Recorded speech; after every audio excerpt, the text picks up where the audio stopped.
Hello and welcome to IS Primers. Now, before starting with today's topic, I just want you to think as to how oceans or the seas are governed. This is a very legit question.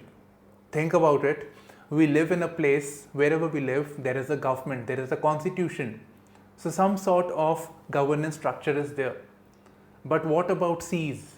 The seas account for 70% of the earth, and most of the international trade is taking place via the maritime way. And in the course of time, blue economy, that is ocean based economic activities, be it fishing, maritime trade, shipping activities, all of this are going to be very important. And in this reference, there is a need to look into the legal framework or the governance structure of the oceans. And it is in this light that under the initiative of India, remember, India is presiding over the United Nations Security Council. So it is under the India's emphasis or initiative that UNCLOS has been accepted as the legal framework for all activities in the ocean. And this is done by none other than United Nations Security Council. So this must be very clear to you that UNCLOS, or the United Nations Convention on the Law of the Sea, quite there in the name itself, Law of the Sea, this is the primary institution that is responsible for the legislative or the rules that govern the ocean. So this has been acknowledged by the Security Council, very big development. Now we need to look as to what is UNCLOS. We need to have a further idea about this, and beyond this we need to know as to why this step of India taking this initiative, why was it done, and at the end of it what will be the implications. So all of this will be discussed in this particular session. Now coming to UNCLOS, as I said, it is an international agreement that provides for a legal framework for all marine and maritime activities. So there are so many marine and maritime activities, so it provides the rules and regulations for it. It is likely that a country may have dispute with the other, or some issue about pollution, or many other issue would be there. So for that, rules are required. And before having any rules, before having any maritime activity also, we need to know as to which country can claim a particular part of the sea. It is not feasible, right? One particular country claims the entire sea of the world or the entire neighboring sea. It's not possible. India, maybe it can do because it's a peninsula country and there is nobody in the east or west. There is Africa on the western side, and the east also is quite vacuum. There is a Bay of Bengal. But what about a country like China? China claiming the entire South China Sea as its own. And what about the right of the smaller countries? So China is using the tactics of bullying and intimidation, giving it large power, while the smaller countries are not able to do much about it. So there was a need, there is a need for this structure over here. So definition or defining territorial jurisdiction is one of the main attention or main criteria over here. And what UNCLOS basically does is this particular thing as to the territorial jurisdiction, and it says that the first 12 nautical miles from the boundary of a country. You can imagine the map of India, maybe you can imagine the Western Peninsula. So 12 nautical miles from that, it is known as the territorial jurisdiction or the territorial sea. So this is the place, 12 nautical miles from the boundary is the place where the country can claim as its own, as its sovereign. So it can do whatever it wants in that. And let's say that we are in the oceans, and oceans, the boundaries are not so clearly marked. So to avoid for that confusion, additional 12 nautical miles have been given as a contingency zone, or we can call it as a buffer zone.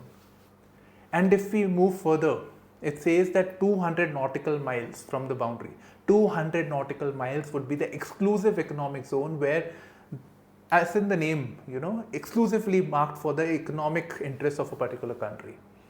For instance, India can invest in, let's say, deep sea fishing, one of the core areas where India wants to focus, or it can look into the aspect of identifying the fuel reserves, energy security, or seabed mining for this EVs that are coming and electronic gadgets, they will require those minerals like the polymetallic nodules. So there is a lot of scope over here. China has been benefiting, so can India. So this was one aspect over here, that is territorial jurisdiction. And then with reference to this, there are various other institutions that are associated with UNCLOS. For example, there is a tribunal. Let's say two countries have a dispute over the boundaries, so they can go to a tribunal, or how a particular boundary has been marked. So all of this is part of the UNCLOS. There are various smaller institutions linked to it. So we needed it for the issue of maritime disputes. Now you may think that India may not have a maritime dispute given its open borders. But look at the issue with Bangladesh. We had a dispute over there over the issue of the New Moor Island. So both countries were claiming over it, and it's believed there are fuel reserves over there. So ultimately, based on the rules that are given by the UNCLOS, this was decided and part of the territories were shared, or compromise was made based on the rules.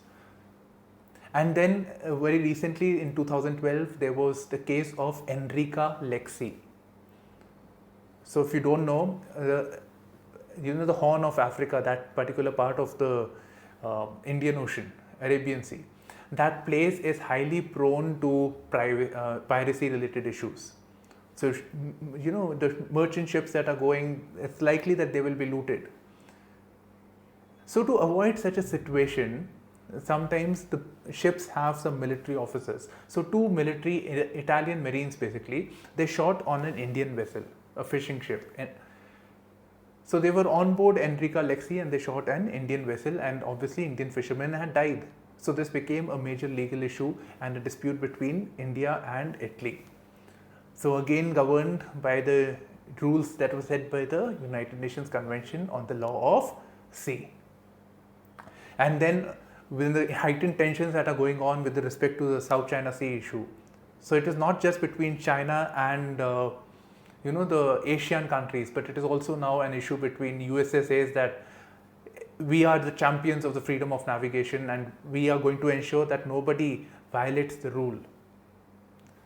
So China is not fulfilling the obligations under the UNCLOS, and it claims the entire South China Sea as its own. It says there is a 9-dash line according to an ancient Chinese map, and they say that is theirs.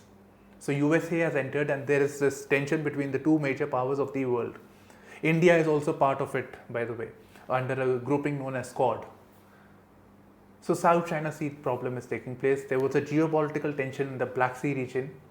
So between Russia and the Western European countries, there is always some sort of tension. And then if we move towards West Asia, there is tension between Iran and Arabia, Saudi Arabia. And then Iran also does not have good relations with, it doesn't have good relations, I feel, with anybody except China. So Iran and, it sank a ship of Britain, basically, a vessel. So a lot of tensions are going on, and it could actually become a very bigger major crisis. To avoid such a crisis, a legal framework in this regard is required. And then I already said that there are certain illicit activities like piracy activities taking place, or it could be trafficking that is taking place, trafficking of drugs, human beings, or weapons. So it could be a national security concern. So to address all of this, and not one country takes advantage of the entire resources, we need to have a legal framework. And more so in the recent times when we are talking about the issue of acidification of the ocean, climate change, and all of this, we again need to look at the aspect of sustainability. And all of that can be rectified with the help of UNCLOS. Now, acceptance of UNCLOS, if the UNCLOS is accepted, naturally this is going to make the maritime much better, maritime domain. And one way it is helping is that it is creating a rules-based architecture. So rules-based architecture where all countries, whichever are associated with the ocean, they have to engage in accordance with certain set of rules. So there is less likelihood of a conflict. For example, we have a criminal law. So we all know that if we don't follow the law, we'll be in jail, or there will be certain penalty. So likewise, this will help. So at least the rule-based architecture is there, but yes, there is a caveat that rules have to be enforced and there will be nothing to enforce it. So China, let's say there is a rule-based architecture, but China has to be forced to accept that rules. Very important. Now, if there is a rules-based architecture, that would mean it will give or promote maritime security. So maritime security would benefit. And then you must have heard about Sagar vision, which basically says, it's a vision of the Prime Minister Modi. So it says to strengthen economic and security connections. Economic and security connections with regional maritime nations. So very important, and that will happen only when there is a rule-based architecture. And then we cannot forget the aspect of sustainability, the impact of the ecology. So oil spills that are taking place, the issue of the seabed mining, all of this can be incorporated into the UNCLOS. So very, very important over here. So if you just try writing this in your own words, you will have a comprehensive analysis for your mains answer writing. So this is all I have on behalf of IAS Primers. You're watching this with me, Shubhashish Singh Rehal. And please do like, share and subscribe to our videos. It really helps us. Bye bye, take care and all the best for your preparation.